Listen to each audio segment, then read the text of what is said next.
Bonjour, je me présente, je m'appelle Gwenaëlle, je suis chef d'unité au sein de l'unité Renastrid et je viens vous présenter le projet de notre unité aujourd'hui.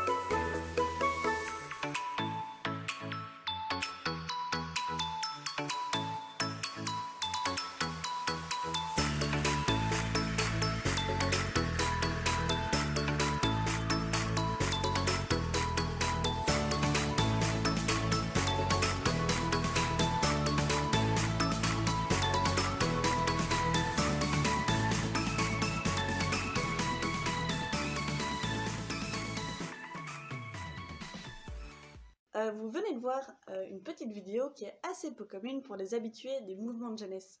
Elle met en scène des guides et des scouts de la 50e unité Renastrid qui ont un projet un petit peu particulier.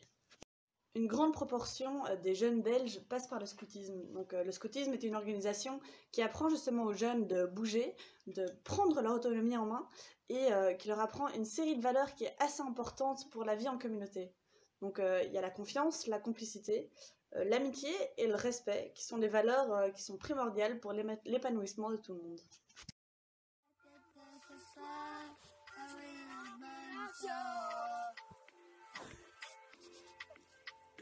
Angela.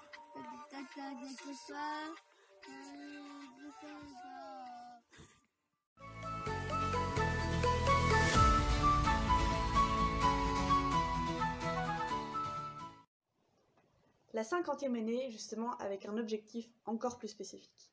Le but est d'intégrer des personnes moins valides dans les différentes sections afin de leur donner l'opportunité, elles aussi, de pouvoir vivre l'expérience du scoutisme.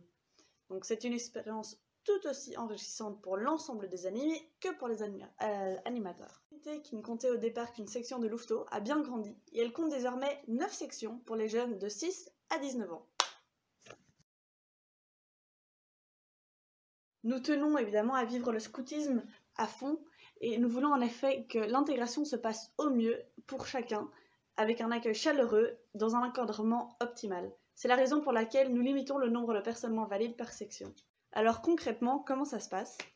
Nous sommes ouverts à des handicaps mentaux ou physiques ou une combinaison de handicaps. Chaque personne en soi est unique et on voit vraiment ça au cas par cas. Donc cette diversité permet à tout le monde de casser les stéréotypes et de s'ouvrir à la différence quelle qu'elle soit. Donc tout ça dans un contexte de sport et de jeu.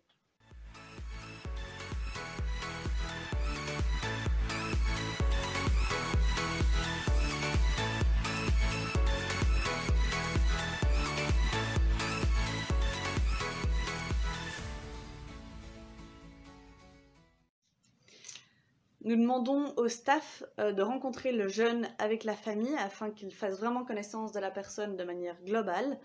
Les animateurs évidemment ne sont pas vraiment formés, donc ils ne se sentiront pas toujours prêts à prendre la responsabilité d'un jeune. Cependant, si l'intégration est possible, la collaboration avec les parents sera vraiment essentielle pour pouvoir s'ajuster au mieux aux spécificités.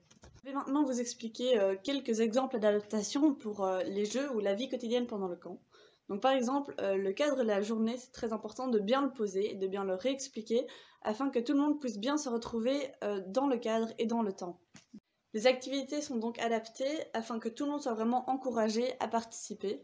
Le staff peut par exemple donner un rôle spécifique aux personnes extraordinaires qui peut donner davantage de points à la patrouille ou à la sizaine. Donc cet avantage mène généralement à plus d'entraide et à une inclusion plus active au sein de la patrouille et de la sizaine. Outre les rôles, le staff et les animés font également attention au chemin qu'ils utilisent afin qu'ils soient facilement praticables pour tout le monde. Et comme ça, tout le monde peut vraiment continuer à marcher à son rythme en fonction de ses forces. 1, 2, 3, 4, 5.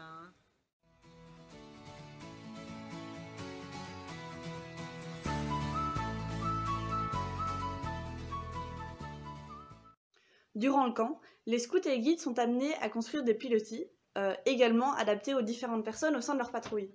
Donc la présence par exemple d'une personne avec des difficultés motrices offre plusieurs possibilités. Donc on peut soit construire 2 lits au rez-de-chaussée afin qu'ils ne doivent pas aller au-dessus, soit un escalier avec différents paliers afin qu'on puisse l'amener en haut, soit encore un ascenseur si c'est vraiment un cas exceptionnel et qu'on a vraiment envie. Alors évidemment la construction est sportive, mais elle en vaut vraiment le coup. Et donc le maître mot en soi du camp est vraiment l'adaptation.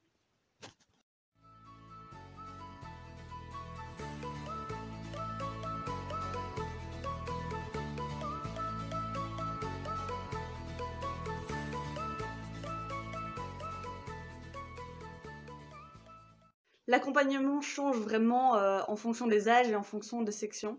Donc chez les petits, entre 6 et 12 ans, ce sont surtout les chefs qui veillent à ce que tout se passe bien et à ce que toutes les aides soient fournies. Par exemple l'habillement ou encore la régulation de frustration ou de colère, n'importe. Alors que par exemple chez les plus âgés, donc entre 12 et 19 ans, eh bien, les chefs essayent de léguer une partie des responsabilités aux animés. Et donc cela permet justement de créer une plus grande complicité au sein du groupe et les jeunes évidemment apprennent énormément de ces actes de tous les jours.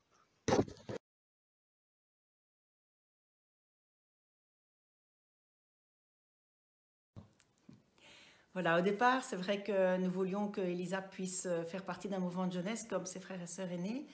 On trouvait ça important parce qu'il y a beaucoup d'interactions, beaucoup de vie en extérieur et que ça pouvait être une chouette occupation active pour le week-end. On a commencé à chercher une troupe qui pouvait l'accueillir. Et c'est vrai que l'unité Reine Astrid, ils l'ont accueilli à bras ouverts. Je n'ai pas dû me justifier ou demander une faveur parce que ça fait vraiment partie du projet. Et ça, c'était important pour nous.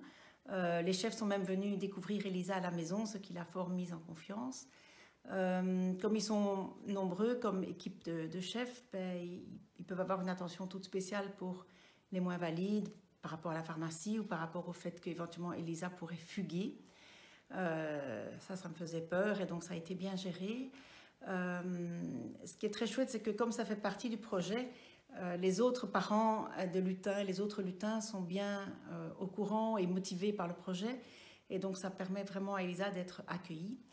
Alors elle reçoit beaucoup parce que comme elle a tendance à imiter ce qu'elle voit, quand elle voit les autres qui courent, quand elle voit les autres qui font un jeu, qui s'amusent, ou qui font un spectacle sur scène, ou qui font un grand hike, Elisa est motivée de faire avec les autres.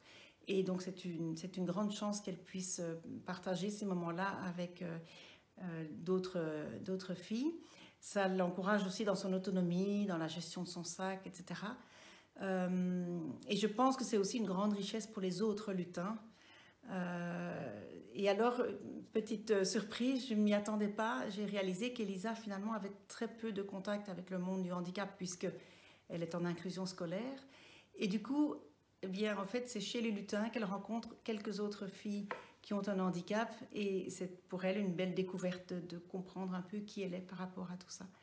Donc voilà, elle est ravie d'aller courir et jouer avec les autres. Et nous, on remercie beaucoup l'unité Reine Astrid de permettre à Elisa d'avoir déjà vécu 3 grands camps avec beaucoup de joie. Et elle attend son 4e camp avec impatience. Merci.